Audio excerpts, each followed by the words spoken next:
جی مفتی صاحب، ایک صاحب سوال کرتے ہیں تکبیر اولیٰ کسے کہتے ہیں اور نماز میں کب تک شامل ہونے سے تکبیر اولیٰ کا ثواب ملتا ہے، وضاحت فرمائیں۔ بسم اللہ الرحمن الرحیم۔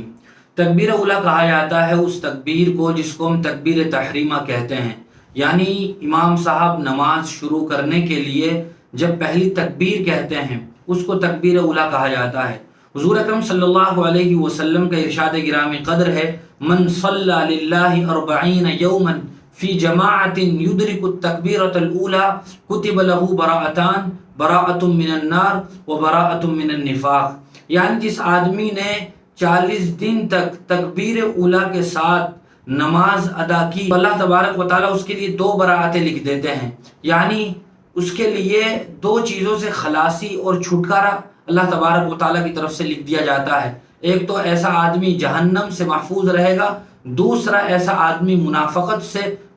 بری ہے، منافقت سے گویا وہ آزاد ہے۔ یہ بہت بڑی فضیلت ہے تکبیر اولیٰ کی، اور تکبیر اولیٰ کا سب سے زیادہ ثواب تو ملتا ہے کہ آدمی امام صاحب کے ساتھ ہی تکبیر اولیٰ کے وقت نماز میں شامل ہو جائے، اور اگر کوئی آدمی اس وقت تک نماز میں شریک نہ ہو سکے تو امام صاحب کے پہلی رکعت میں رکوع میں جانے تک، بلکہ رکوع سے اٹھنے سے پہلے بھی آدمی رکوع میں امام صاحب کے ساتھ شامل ہو جائے اور آدمی کی کوئی رکعت نہ نکلے، گویا پہلی رکعت کے رکوع تک یا رکوع میں شامل ہو جائے، تو ایسا آدمی کو تکبیر اولیٰ کی یہ فضیلت حاصل ہو جائے گی۔